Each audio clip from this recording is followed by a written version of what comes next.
Olá, agora nós vamos falar de um assunto muito interessante que é a impugnação ao registro de candidatura, principalmente nos termos da famosa lei da ficha limpa.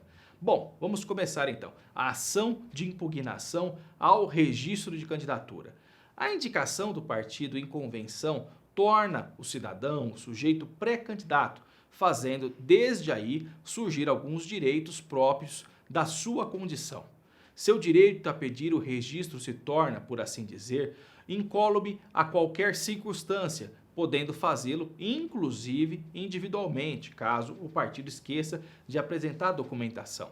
Após a indicação, não pode haver um ato unilateral do partido para revogar o registro ou impedi-lo, confrontando o pré-candidato com motivos quaisquer natureza, não jurídicos ou buscando sua substituição não consentida.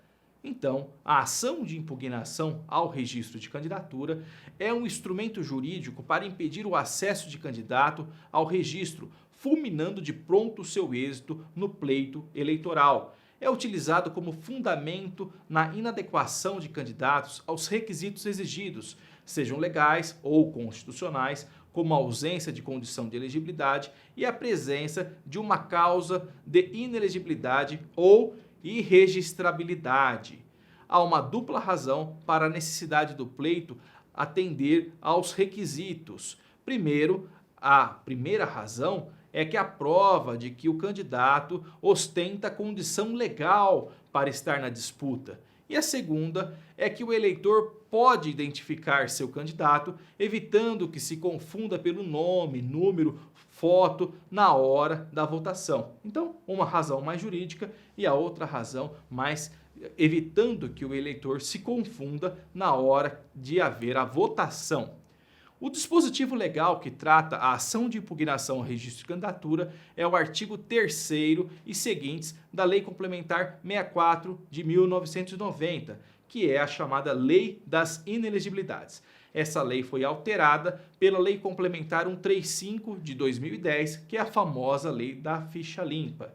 E também nós temos dispositivos importantes que são as resoluções e as súmulas do Tribunal Superior Eleitoral. A ação de impugnação ao registro de candidatura tem natureza declaratória, o que vale dizer por si só que não equipara a título de inelegibilidade, como é o caso da ação de investigação judicial eleitoral, a famosa AIJE.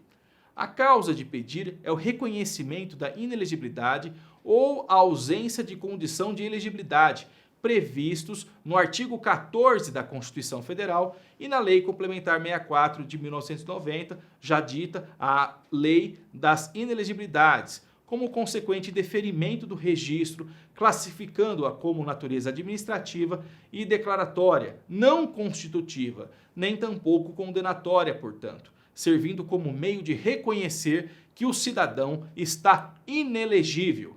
O cabimento dessas ações segue as mesmas instâncias do próprio registro de candidatura. Então, Tribunal Superior Eleitoral, quando nós estamos falando de candidato a presidente ou vice-presidente da República.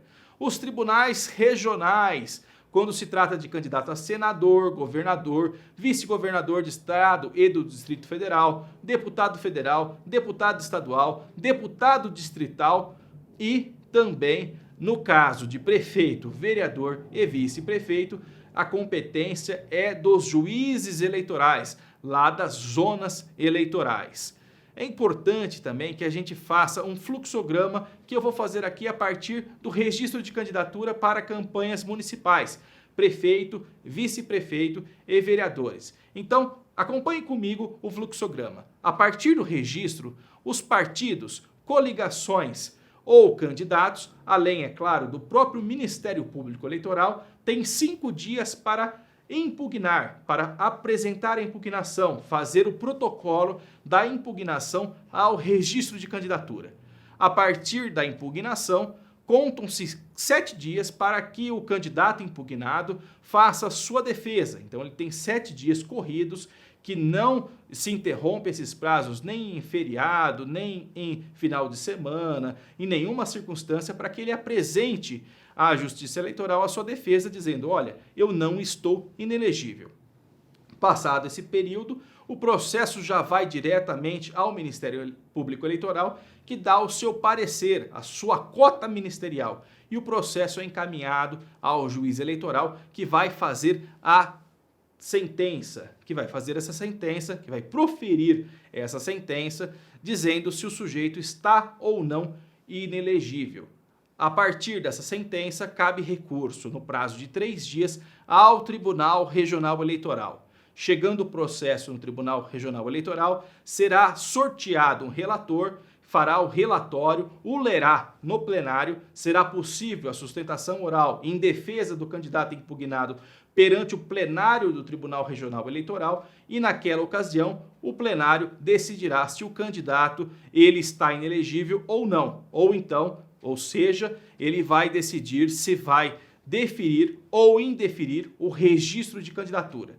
Também da decisão do Tribunal Regional Eleitoral cabe recurso quando haver uma divergência jurisprudencial ou uma afronta ao texto legal ao Tribunal Superior Eleitoral, também no prazo de 3 dias. Portanto, esse é o fluxograma que deve ser seguido. Nós utilizamos como exemplo a eleição municipal para que você perceba como é que funciona a cadeia recursal quando há a impugnação do registro de candidatura.